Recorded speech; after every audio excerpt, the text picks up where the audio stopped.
The note arrived under her serving tray 3 hours before the banquet began. Aria Vale unfolded it the way she unfolded everything dangerous, slowly, fingertips pressed flat so the trembling would not show. The handwriting was clean, deliberate, the kind of script that belonged to someone who had practiced control long enough to make it look effortless. Poison the king before the final toast, or your brother dies before midnight. She read it twice. Then she tucked it back beneath the tray and stood very still in the corridor until her breathing leveled. She was 24 years old. She had grown up learning which roots killed slowly and which killed fast, which plants sealed a wound and which opened one wider. Her mother had called it a gift. The palace had never called it anything, because the palace did not bother naming things that belonged to the servant class. She also knew without any doubt that the locket of dark powder now sitting in her sleeve was Wolfsbane Ash. She had identified it by smell the moment it was pressed into her hands. Dried wolfsbane root, silver dust, and something older beneath both. The hollow bitterness of ash taken from a shifter who had died mid-turn. The locket was small. The damage it could do was not. For the past hour she had been trying to find another way. She had watched the evening shift change. She had counted the guards near the east corridor and found them doubled. She had looked for the face of the page who had whispered to her that afternoon, young, nervous, going to warn the captain, and she had not found him. What she had found was a wine stain in the shape of a dark flower spreading across the stones near the servants' entrance. No one had cleaned it. The palace staff walked around it the way people walk around things. They have been warned not to touch. She understood then. She had already lost one option. 20 minutes before the banquet doors opened, she had been called to the service corridor on the pretense of a misdirected delivery. And there, in the narrow passage behind the kitchen wall, she had seen Elias.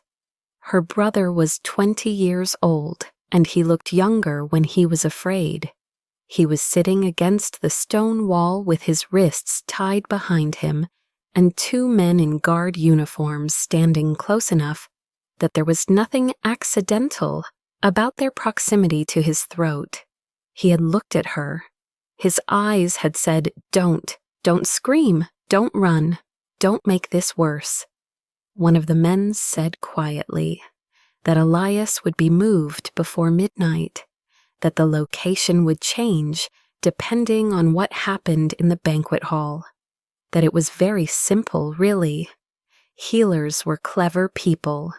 She had nodded. She had walked back through the kitchen. She had picked up her tray. Now she stood outside the banquet hall while the doors opened and the light and music poured out. And she thought about her brother's face against the stone wall. She had decided before she was fully conscious of deciding. She went in. The banquet hall was built to impress. Vaulted ceilings, columns of pale granite, chandeliers that threw warm gold across 5 long tables, and the raised dais at the head of the room. Lords, council members, pack representatives, military officers.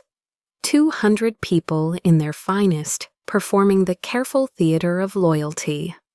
At the head of the dais, Alpha King Lucian sat the way all dangerous things held still, not with relaxation, but with the particular quiet of something that has stopped needing to prove itself. He was 31, dark-haired, with the kind of face that had been formed by discipline rather than softened by comfort. His reputation was not cruelty exactly. It was precision. He had survived 4 assassination attempts in the past decade. He had dismantled a conspiracy from the inside by feeding it false information for 8 months before cutting it off at the root. He noticed things. That was the part that mattered tonight. Aria circled the room. She was one of 6 servers working the dais tables assigned to the wine. She moved through the routine of the first hour, filling, stepping back, filling again, and she kept her heartbeat as even as she could manage, which was not very even at all. When she came to refill the king's glass, near the midpoint of the banquet, she let her sleeve fall forward just slightly as she poured. The locket opened. The powder dissolved into the dark wine in less than 2 seconds. She had tested the dissolution rate 3 times that afternoon, because she was, in fact, her mother's daughter. The metal edge of the locket caught the cut beside her nail. One dark bead of blood vanished into the wine before the powder dissolved. Lucian was in conversation with the man to his left. He did not look at her, but his head turned very slightly as she stepped back. She kept moving. She told herself to keep breathing.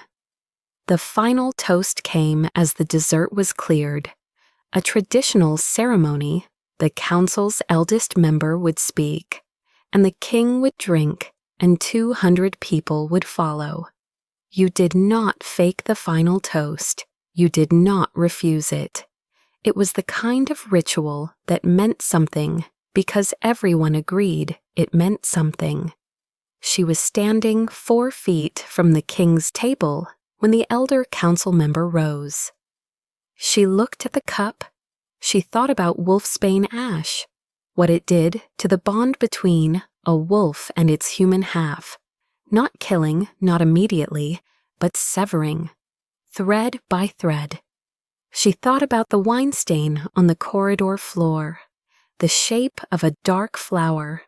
She thought about Elias, and then she thought, if I am the only one who knows what is in that cup, then I am the only one who can control what happens next. She stepped forward. She made it look like a final top-off before the toast. In the same motion, she switched the cups. The king's poisoned cup went to her side. Her clean cup went to his place. She was going to drink it herself. It would not kill her. She was human. Wolfsbane Ash was designed for wolves.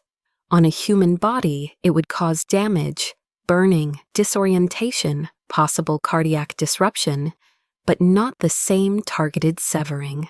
She had calculated this, and that was the best she had. She reached for the poisoned cup now sitting on her side of the tray. A hand closed around her wrist, not hard, not violent, just certain, the way you would stop a door from closing. She looked up. Lucian was watching her with an expression that gave away nothing and somehow communicated everything. He had seen the switch. She did not know how from that angle, with 200 people in the room, but he had seen it, or heard something in the sequence of sounds that told him what her hands had done. A loyal servant, he said, very quietly, should never drink alone. There was no warmth in his voice. It was a trap closing. Without releasing her wrist, he reached past her and lifted the poisoned cup from her side of the tray, the one she had claimed for herself. He looked at her with the patience of a man who had survived 4 assassination attempts by being willing to find out exactly what someone was trying to do. He drank from it. She watched his face. For a moment, nothing. Then his hand on the table, very still. Then the line of his jaw, tightening. Then the way he set the cup down with controlled precision. The kind of control that meant he was already fighting something. "Stay where you are," he said. Not to her, to the guards. He straightened in his chair and looked out at the room, expression almost unchanged, except that his right hand had made a fist, and the knuckles had gone white. She knew what was happening inside him. She had read it in her mother's locked text, memorized it the way she memorized everything that felt like something she might someday need. The Wolfsbane Ash was beginning to move. The tremor started in his left hand, slight, barely visible unless you were watching. His scent changed. She could not smell it herself, but she saw it in the faces of the wolves nearest him, the way their heads turned in a slow, confused arc, searching for something that was no longer where they expected it to be. Then he stood. He turned toward the hall, and his voice came out even and carrying. "The evening is concluded. Council will convene tomorrow at second bell." He did not let them see him fall. He made it 12 feet before his legs stopped cooperating, and Aria was already moving because she was the only person in the room who had been watching for it. She caught his arm before the nearest guard did. His eyes were still sharp, painfully, furiously sharp, above the shake that had moved from his hands to his chest. He did not lean on her, but he did not pull away either. "I know what this is," she said, in a voice too low for anyone else. "Then you know," he said, equally quiet, "that you are not walking away from this room." He collapsed 40 seconds later. The hall erupted. Aria was seized, 2 guards, arms locked, and she heard Mara's voice cutting through the noise, with the authority of someone who had managed royal crises often enough to stop being afraid of them.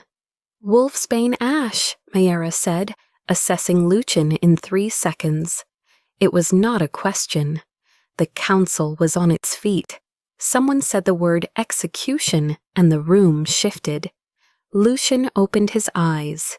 He turned his head and found Aria in the grip of the 2 men, and looked at her for exactly 2 seconds. "No one kills her."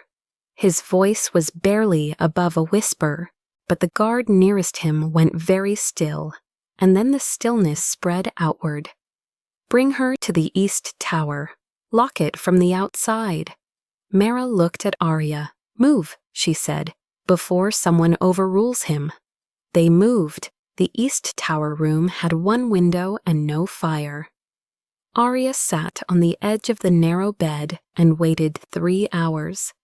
Then the door opened and Lucian walked in, pale, a slight drag in his left foot that had not been there before, but upright and not being helped. "Who gave you the poison?" he said. "I acted alone." "You are a healer from a D-classed family. 2 years in this palace without incident. No recorded contact with any known insurgent group." He paused. "You are also a terrible liar." She said nothing. "Why did you switch the cups?" "I changed my mind." "About which part? The part where you poisoned a king, or the part where you tried to die in his place?" "The second part." "You were willing to die," he said. "That does not make you innocent." "I know."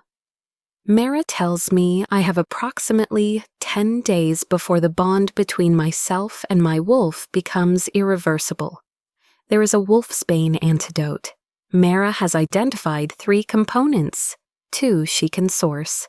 The 3rd requires a blood signature that matches the final preparation of the compound." He turned. "She tells me that signature is yours." Aria had not fully understood this until now. The cut on her finger when she dissolved the powder had bound her to the compound in a way she could not take back. "You are either a conspirator who has accidentally created the only means of saving my life, or you are something more complicated than that. Either way, I need you alive for the next 10 days." He looked at her steadily. "You will help Mara synthesize the antidote. You will tell me everything you know about the source of the compound. If there is a hostage being used against you, my people will find them. She thought of Elias in the corridor, the blade near his throat. There is a brother, she said. His name is Elias. When I last saw him, he was being held in the service corridor by 2 men in guard uniforms. I do not think they were actually royal guards. Lucian's expression did not change. He went to the door, spoke briefly to someone outside, then returned. You will remain in this tower tonight. Tomorrow you begin working with Mara. You will not attempt to communicate with anyone outside of Mara, myself, and Captain Dorian. He paused. If you run, I will assume the worst possible interpretation of everything I have seen tonight. I understand. He left. The following morning, Myra came at dawn, small, severe, and not open to revision. You are here because you are necessary, she said. Not because I believe you are innocent. There is a difference. I know. By midday, Mara had identified the first problem. The antidote requires Moonroot to reopen the bond pathway. All stock is logged through the Chancellor's office. The last known supply was transferred 3 months ago. There is no record of where. Aria studied the notes. Who manages those logs? Chancellor Varric, 11 years. Aria thought about the clean handwriting on the note, the precise guard schedule, the way every exit had been closed before she knew she was looking for one. She said nothing. She was not ready to say anything yet. That evening, Lucian came to the workroom. His drag was slightly more pronounced. The pack members who had come for a briefing that afternoon had spent it in a state of low-grade confusion. When a wolf pack cannot locate its alpha by scent, something in it shifts, the way a room shifts when someone moves furniture in the dark. The Moonroot trail leads to Varric's office, Aria said. That is a significant accusation. I am not making it yet. I am telling you where the paperwork leads. Mara said, the supply log was falsified, only visible if you already know something is wrong. Lucian stood for a long moment. He also, 3 days ago, presented the council with a briefing on a dissident camp in the north. A young healer, 20 years old, lower district registry. Aria's chest went very still. His people went north, she said. Yes.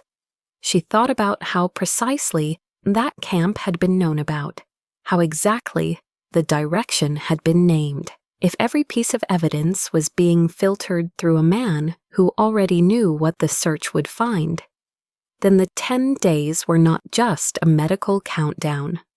They were a window of controlled information. That night, Lucian collapsed during a biometric assessment. She was there for the moment before it, the way his body tried to shift, the instinctive wolf response to danger, beginning in his shoulders and jaw, and then stopping. Not stopped by control, stopped by something no longer there to answer. 3 seconds. Then he stabilized and pushed off the wall with one arm. Aria handed him a glass of water without speaking. He took it. The compound's acceleration rate is not fixed, Mara said. Stress and physical exertion will increase it. Aria set down the empty glass. You do not have to trust me, she said, to let me keep you alive. He did not say anything, but he sat down in the chair Mara indicated, and he let the assessment continue. It was not trust. It was the beginning of something that had not been named yet.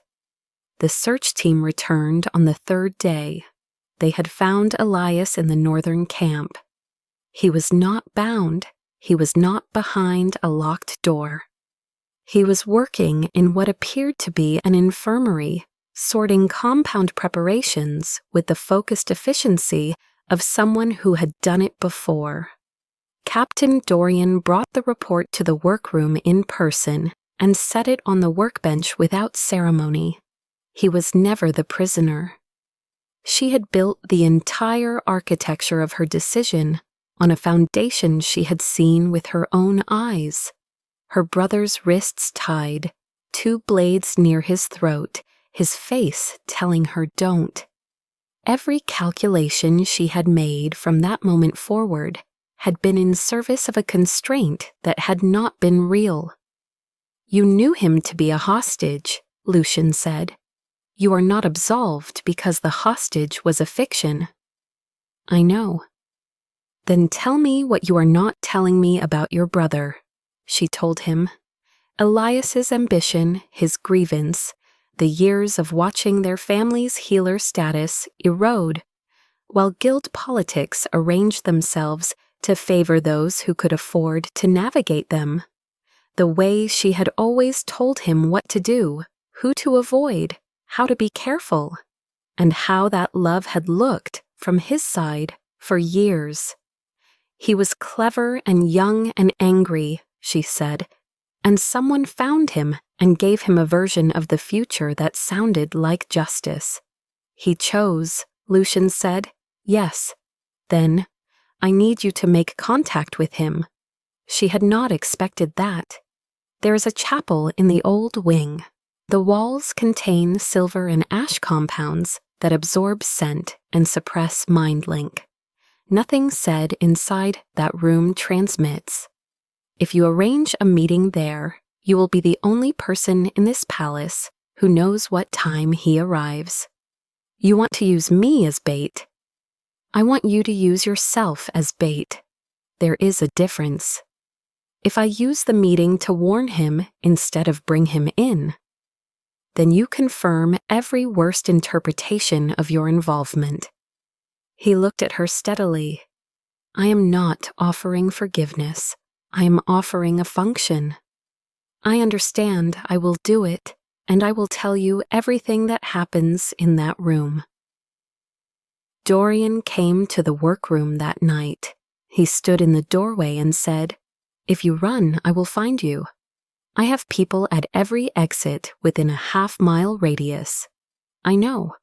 The king trusts the plan. I trust the plan. I do not trust you. That is your right. He looked at her for a moment. My sister was also a healer, he said. Then he left. The chapel was small and stone-floored, walls that seemed to absorb sound rather than reflect it.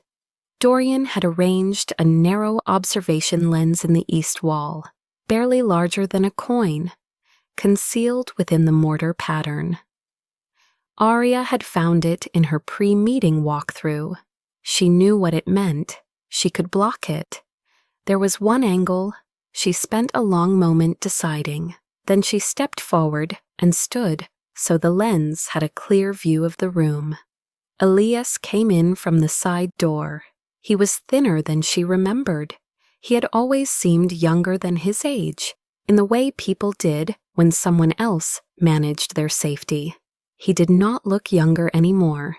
He saw her face and said, You know, yes. He sat down on the chapel bench. She stood. Varric showed me a plan, he said, detailed, projections, agreements, pack representatives already in contact. He said the Alpha system was going to collapse in the next decade regardless, that the question was whether the transition was controlled or catastrophic. He used you, she said, not because you are stupid, because you are smart enough to want things to be better, and he gave you a version of better that cost someone else. He was not supposed to die. He is still going to lose his wolf if we do not stop this. Elias looked at his hands, then quietly, 2 weeks ago, Varric gave me a list, healers to be detained after the transition, not just the ones involved in the plan, everyone who had attended the meetings. He called it a security measure. He paused. and there was a budget line for dispersal of the northern camp. Not relocation, dispersal. Aria was still. He was going to use the healer movement as evidence of organized treason, Elias said. Then dismantle it. I was already part of the evidence. He looked up. I am not telling you this because I want credit. I am telling you because I have been trying to figure out what I was willing to do about it, and I ran out of time. She sat down beside him. A part of what you have said about me is true, she said. I made decisions for you. I did not ask what you wanted to become. I thought love meant keeping you from the things that hurt. She looked at him. But that does not give you the right to nearly kill a king in the name of a plan you wanted to believe in. I know. Come back. Tell them what you know. Your testimony changes what happens to this investigation. And to me, she did not lie to him. You will be tried. You will lose your certification for years. You may serve time. I cannot fix that. She looked at him. But you can choose what happens next. That is still yours. He was quiet for a long time. This time I decide, he said. Yes. She opened the door. Dorian was there with 2 guards. He is coming voluntarily, she said. No restraints. She went directly to Lucian's study. She told him everything, not just the meeting, but the choice she had made to remain visible to the observation lens when she could have blocked it. She told him about the disbursement line and the detention list, and the moment Elias said he had been trying to figure out what he was willing to do about it. When she finished, he looked at her for a long moment. You kept the lens clear, he said. Yes, he was quiet. Then, that was the first time you gave me the whole truth, before I had to force it from you. It was not forgiveness, but it was precise in a way that landed differently than anything else he had said. You will be confined to the East Tower until the trial, except for supervised work with Mara and any investigation sessions I authorize. Dorian handles your brother's custody. She did not argue. She went back to the tower. The evidence arrived in pieces from different directions. Aria found the first. Varek's office had known the outcome of 3 separate supply audits before the auditors completed their reports. Myra found the second. The Ash destruction certificate had been signed by a witness who had died 4 years after the supposed event. Someone had held that certificate unsigned for 2 years, waiting to see if they would need it. Dorian found the third, a financial transfer 3 months before the banquet, between an account linked to the northern camp and an administrative account in the Chancellor's office. The purpose listed was supplies for a pack resettlement initiative. The initiative did not exist. Elias provided the fourth. 6 weeks before the banquet, Varek had shown him a formal Regency declaration to be activated in the event of confirmed bond loss. The draft was dated 2 months prior to that meeting. Varek had written the end before the beginning had started. Lucian assembled it all on a single evening with Aria, Mara, and Dorian. And when it was assembled, the shape of it was very clear. Varek had designed the Regency law himself 11 years ago. It required that in the event of confirmed bond loss, the council had 3 hours to appoint a regent, or the Pax would have the right to challenge the throne. A law about stability, a law about protecting the kingdom from power vacuums. It was also a law that, if you removed an Alpha King's wolf bond on a specific evening with specific people in position, would function as a legal mechanism for replacement. He had not needed a coup. He had built an election. "We cannot arrest him on this alone," Lucian said. "He will say the documents are standard contingency preparation. He will say the transfer was an accounting irregularity. He will say Elias is a compromised witness." Aria looked at the predated declaration, the Ash certificate witnessed by a dead man, the financial transfer. "We need him to act," she said. "He has a law, a plan, and a regent candidate already selected. The only thing stopping him from activating it is that Lucian is still alive. He does not need us to find him. He needs to believe the window is open." "If he activates it publicly," Mara said slowly, "using documents prepared before the poisoning, then his preparation cannot be explained as contingency planning," Dorian said. "It can only be explained as foreknowledge." Lucian looked at her for a long moment. "You are proposing that I appear dead using a death simulation compound accurate enough to convince Varric's healer, in order to force him into a public action that makes his preparation into incriminating evidence." "Yes, I prepare the compound with Mara. Mara administers it. In the second banquet, I take the cup from you in front of the council, and you drink what I give you. Mara announces you have died. His 3-hour window begins." He looked at her. "Why should I trust you?" he said, "with the same cup twice?" She looked back. "You should not trust the trap, not me." The room was very quiet. Then Lucian said, "Tell me every step."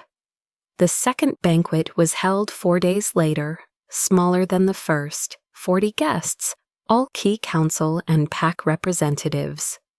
Aria had spent those days preparing the death simulation compound with Myra. Slow his heartbeat to fool a surface examination, drop his temperature, eliminate scent, dull his pupillary response. All without actually killing him. A narrower margin than she would have liked.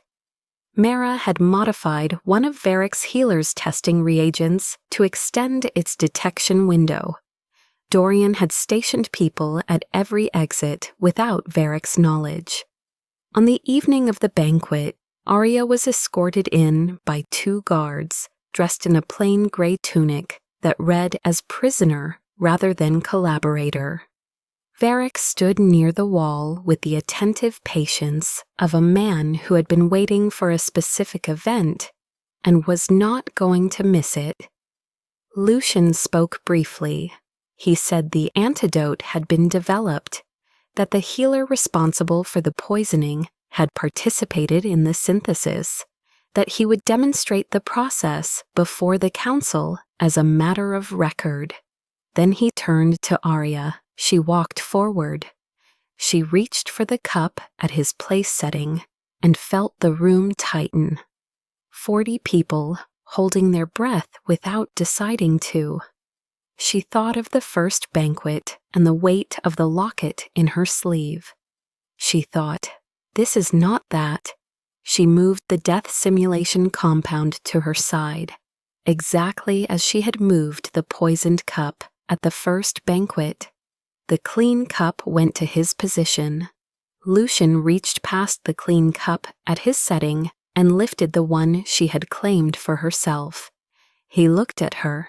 She looked back. He drank. He did not look away from her while he drank. Not the way he had looked at the first banquet, which had been a man forcing a disclosure. This was the way you look at something when you have decided to believe it. He set down the cup. 30 seconds passed. Then his eyes closed, his head dropped forward, and Mara announced, in a voice that carried without being theatrical, that the Alpha King had died. For a moment, the room was absolutely still. Then it was not. Varric moved before anyone else. He did not panic. He moved with the decisiveness of someone following a rehearsed sequence, producing documents, invoking the Regency law, naming the 3-hour window, naming his candidate. The candidate was already present, already in the room. He gave orders for the sealing of the palace gates. He gave orders for the detention of 3 pack representatives who had recently expressed loyalty to Lucian. He ordered the dispersal and detention of the northern healer camp. He looked at Aria and said calmly that the prisoner should be executed before the window closed. Then he looked at Elias, standing against the far wall under guard, and said the boy would be useful as a witness to confirm the conspiracy's origin, that healer cooperation would be expected, that failure to cooperate would be treated as evidence of continued involvement.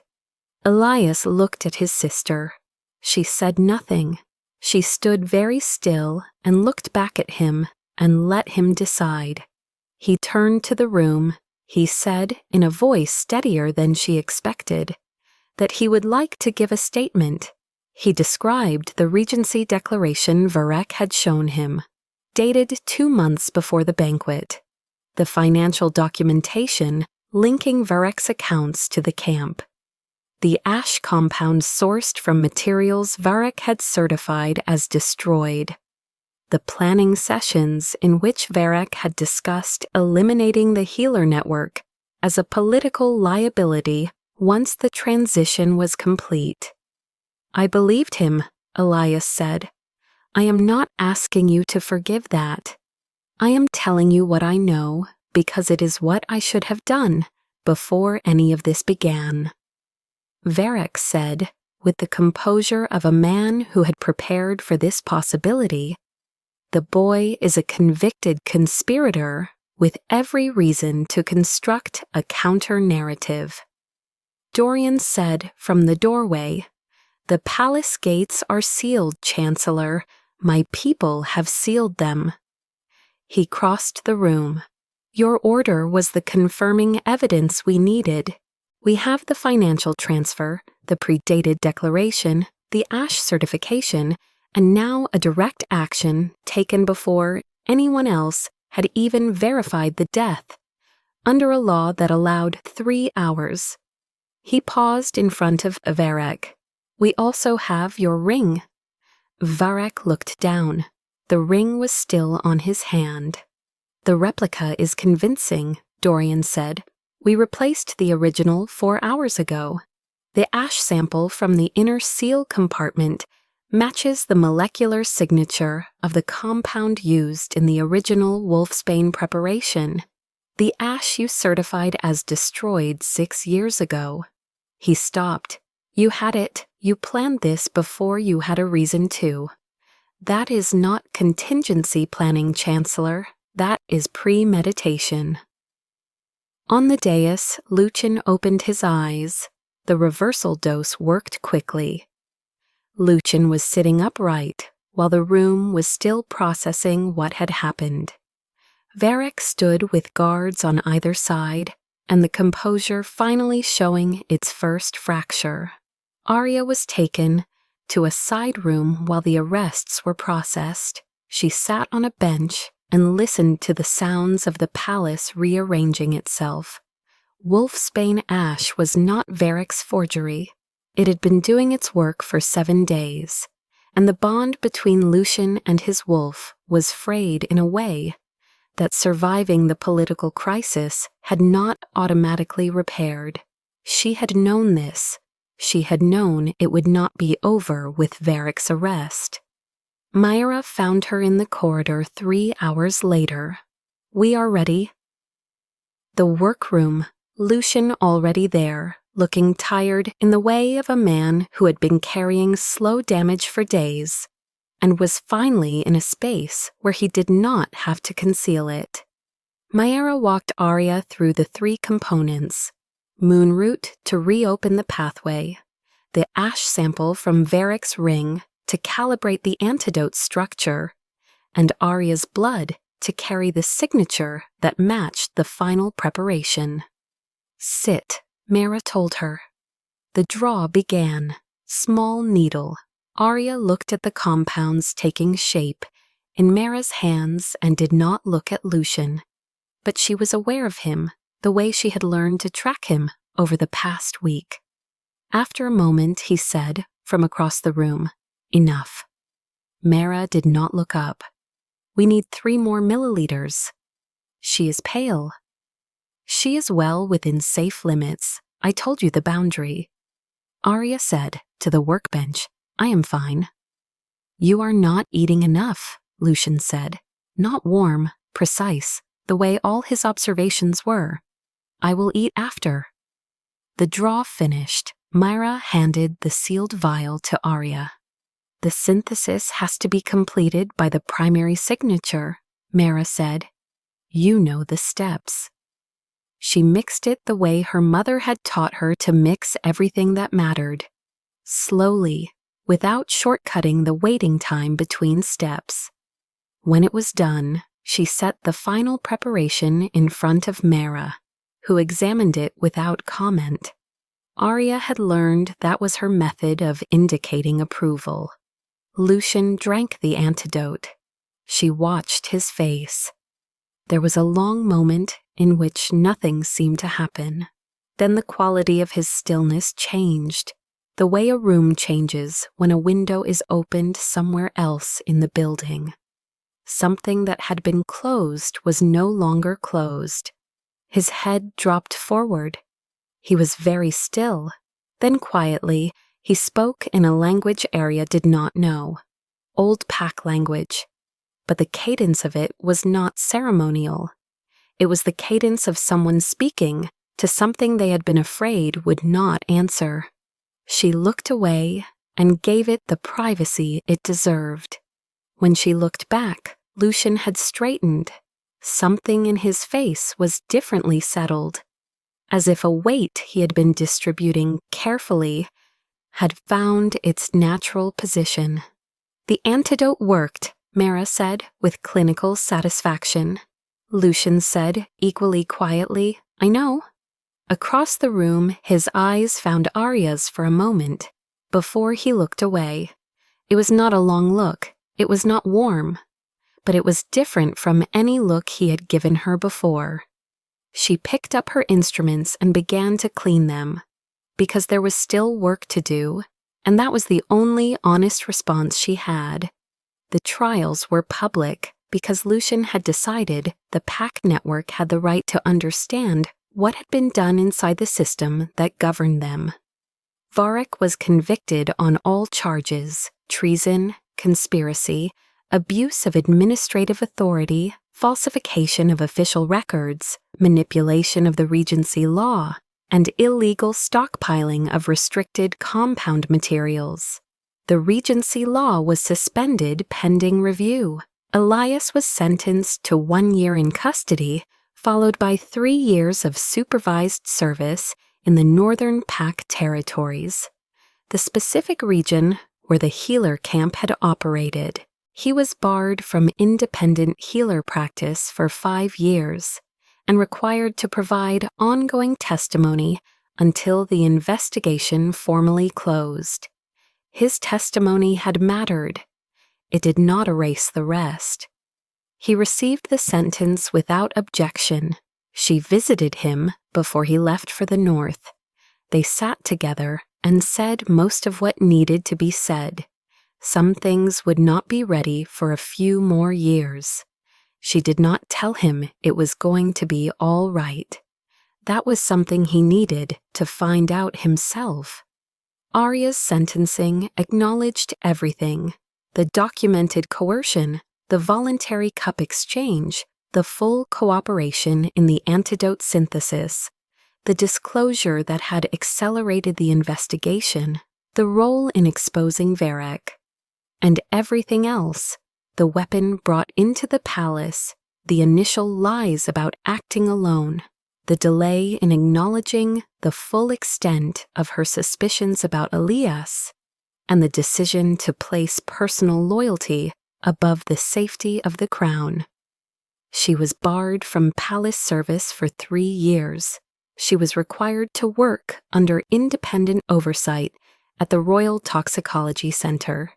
She was assigned to assist in developing a protective framework for families used as leverage in palace operations. Lucian did not intervene in the sentencing. She had not expected him to. 7 months later, Aria was reviewing a supply chain proposal in her office at the toxicology center when she heard the courtyard door. She registered the absence of an escort, the weight of a single set of footsteps. She looked up. Lucian was standing in the doorway. No guard formation. Working clothes, not court attire. He carried 2 cups. He set them on the edge of her desk. "The first time you handed me a cup," he said, "it held poison." He pushed both cups toward her. "This time you choose which one is mine." She looked at the cups. She looked at him. Then she moved one to the right, the other to the left, switched them back, moved them again. He watched with the patience he had always had for things that were taking longer than they needed to. She picked up one cup and pushed it across the desk. He picked it up and drank, and he did not smell it first, and he did not watch her face while he drank. He just drank it. He set the cup down. "I remember what you did," he said. "You should. I also remember everything you did after." The afternoon light came through the south windows. The herb garden was visible in the courtyard behind him. "There is a proposal on the table for a healer oversight network," he said. "Independent of any administrative bureau, direct reporting authority, jurisdiction over restricted compounds across all PAC territories, right to investigate coercion without routing through any chancellor's office." He paused. "There is no chancellor's office currently, but the structural principle holds. I have heard about the proposal. Mara will manage the training program. Dorian will integrate the security protocols." He looked at her. "I am not offering it as a pardon. You have 29 months remaining on your sentence." "I know. I am offering it because it is work that needs to be done, and you are the best positioned person I have to do it." She looked at the cups on the desk. She looked at him. "Yes," she said, "I will lead it." He nodded. He looked out at the herb garden. "The wolf's thorn in the northeast corner," he said. "It should not be planted adjacent to the moonroot." "I know, I put it there on purpose. They moderate each other's growth when too close.